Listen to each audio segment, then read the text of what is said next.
दुनिया मिलकर अगर सबसे बड़ी सजा तुम्हें कोई दे सकती है वो मौत की सजा है, मौत की सजा है। और मोमिन के लिए मौत सजा नहीं जजा है,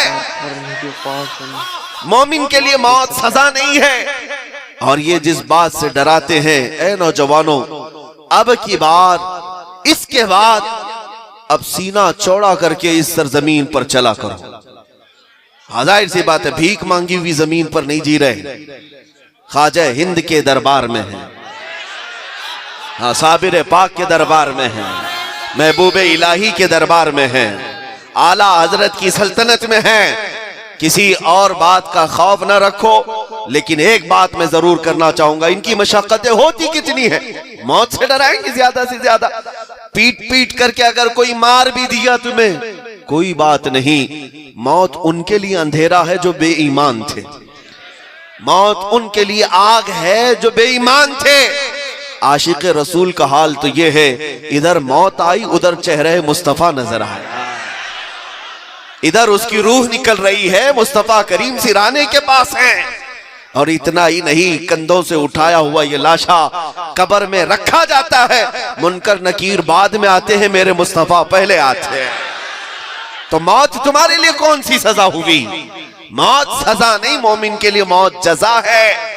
इसीलिए एक शायर ने क्या खूब कहा था, लोग ये जुल्म को देख करके कहते हैं अरे फलां को नहीं बोलना चाहिए था। अगर जाहिर सी बात है, मेरी इन बातों पर एक्शन लेकर मेरी गर्दन अगर मार दी जाती है, और अगर दुनिया ये कहती है मर गया, बहुत बोलता था मर गया, ये दुनिया तो कहती रहेगी, लेकिन उन्हें जवाब देना मेरे बात, कौन कहता है कि मोमिन मर गया?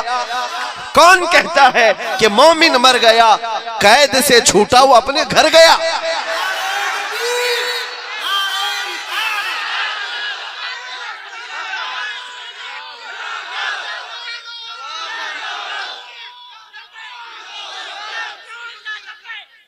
हमने आशिकों के जनाजे भी देखे हैं, मुस्तफा करीम सल्लल्लाहु ताला अलैहि वसल्लम की मोहब्बत में जो फना थे और इस्तिकामत का पहाड़ बन करके थे, और हमने अपनी आंखों से क्या ताजु शरिया को नहीं देखा?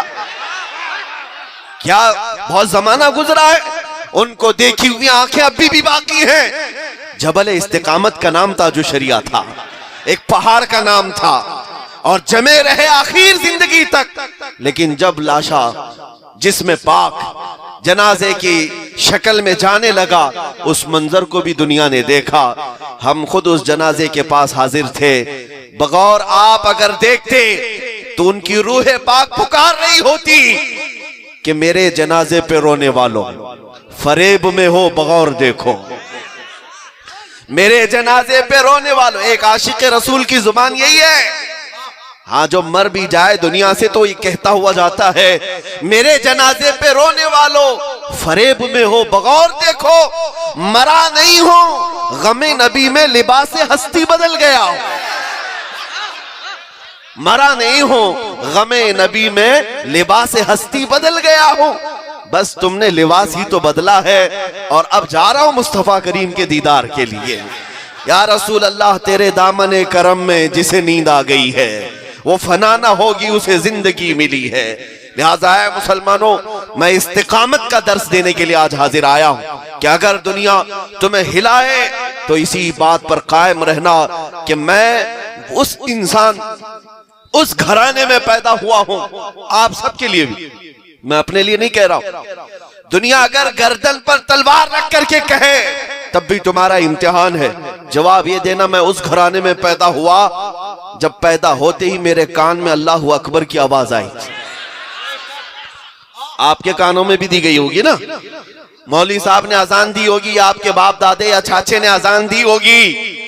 दुनिया को यह बताना कि जब दुनिया में आया था, आंख खोलने से पहले कानों से अल्लाह अकबर की सदा सुना, और उसके बाद होश आया तो बाप ने उंगली पकड़ करके जिस महराब में मुझे ले गया, वो भी अल्लाह अकबर की सदाओं पर ही ले गया। और जाहिर सी बात है, हम दुनिया से जाते भी हैं, हमारे जनाजे पर भी जो तकबीर बांधी जाती वो अल्लाह अकबर पे ही बांधी जाती।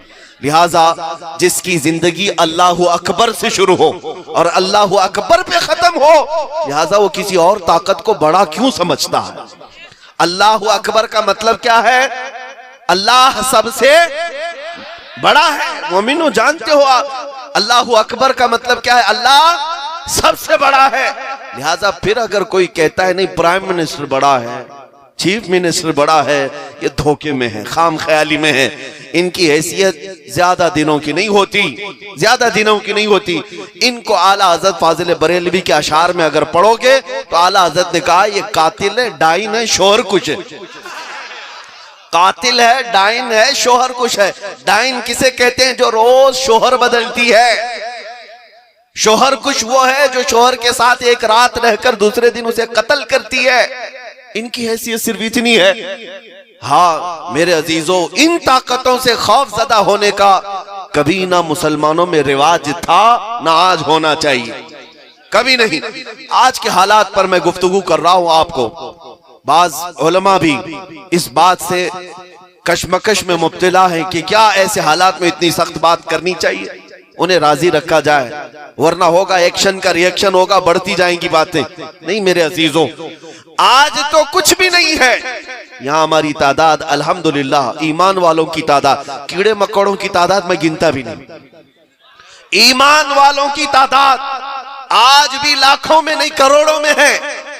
और उलमाए हक भी आज जो बोलने वाले हैं हजारों की तादाद में है। मशाइख भी मौजूद हैं।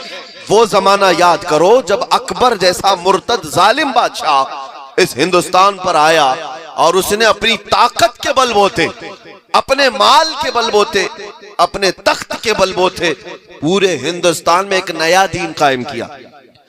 1000 साल में जो नबी पाक सल्लल्लाहु ताला अलैहि वसल्लम का दीन था लाया हुआ, उसको बदल करके उसने एक नया दीन कायम करने की कोशिश की, दीन इलाही। उसमें होगा क्या? मस्जिदों से सीप बजाए जाएंगे, अजान की जगह सीप बजाए जाए, हर मिंबर पर मूर्ति भी रखी जाएगी। पूरे हिंदुस्तान में जबरन कानून लाया गया था। और मियां वो 48 साल हुकूमत करने वाला बादशाह, 5-5 साल में वोट मांगने वाला नहीं, इलेक्शन वाला नहीं था, रूलिंग करने वाला वो एक एम्पायर, एक बादशाह। लेकिन देखें आप, वो भी इतने हिंदुस्तान की बात नहीं, अखंड भारत जिसमें पाकिस्तान भी आता था, अफगान की सरहदें भी आती थी, और नेपाल, बांग्लादेश, ये पूरा का मिलाकर, पूरा मिलाकर हिंदुस्तान बनता था। इतनी बड़ी सल्तनत का मालिक अकबर जब ताकत के बलबूते एक नया दीन कायम कर रहा था, जबरन उलमा को मार रहा था, उस वक्त उसकी ताकत को जरा बराबर खातिर में नहीं लाते हुए एक आलिम रब्बानी मुजद्दिद अल-फैसानी खड़े हुए। मुजद्दिद अल-फैसानी खड़े हुए, उन्होंने ये नहीं देखा मेरे साथ तादाद कितनी है, मेरे साथ उलमा कितने खड़े होंगे, सामने अकबर जैसी ताकत है, कभी उस मर्दे कलंदर ने देखा ही नहीं। बाज लोग उन्हें कहते थे हालात बड़े खराब हैं, बादशाह पकड़ेगा, कैद करेगा, जेल में डालेगा। हजरत मुजद्दिद अल-फैसानी कहा करते थे, अगर तुम्हारे गुमान में यह है कि मेरे साथ कोई नहीं तो तुम खाम ख्याली में हो। मैं रोज देखता हूं मुस्तफा की जात मेरे साथ है, नबी पाक सल्लल्लाहु ताला अलैहि वसल्लम की जात मेरे साथ है। अकबर ने उस मुजद्दिद बरहक को कैद करके जेल में भी डाला, जेल में भी डाला, गवालियर की जेल की सजाएं काटी मुजद्दिद अल-फैसानी। लेकिन 6-7 साल के बाद जब जेल की हालत देखने गए, जब जेल की हालत देखने गए वजीर, तो गवालियर की जेल का हाल ये था, 700 कैदी जो उनके साथ थे, मुजद्दिद अल-फैसानी ने सारे लोगों को आलिम बना दिया था। अरे वहां जेल की फिजा बदल गई थी, वहां दरसे कुरान चल रहा है, वहां दरसे हदीस चल रहा है, जमात के साथ नमाजें हो रही हैं। एक आशिक रसूल जिस जंगल में भी कदम रखे उसे शहर गुलिस्तान बनाता है। लिहाजा खौफ की बात नहीं मेरे अजीजों। आज हालात कैसे भी बदले हों, आज हालात कैसे भी सख्त हों, लेकिन मैं इतनी बात जरूर जानता हूं, मेरा दीन झूठा नहीं, मेरे नबी पाक की जात में कोई ऐब नहीं, मेरे इस्लाम में कोई शक नहीं। जब मुझे इतना यकीन है मेरा दीन पक्का है, मेरे रसूल की जात सबसे ऊंची है, तो फिर खौफ ज़दा होकर जीने का क्या मतलब है?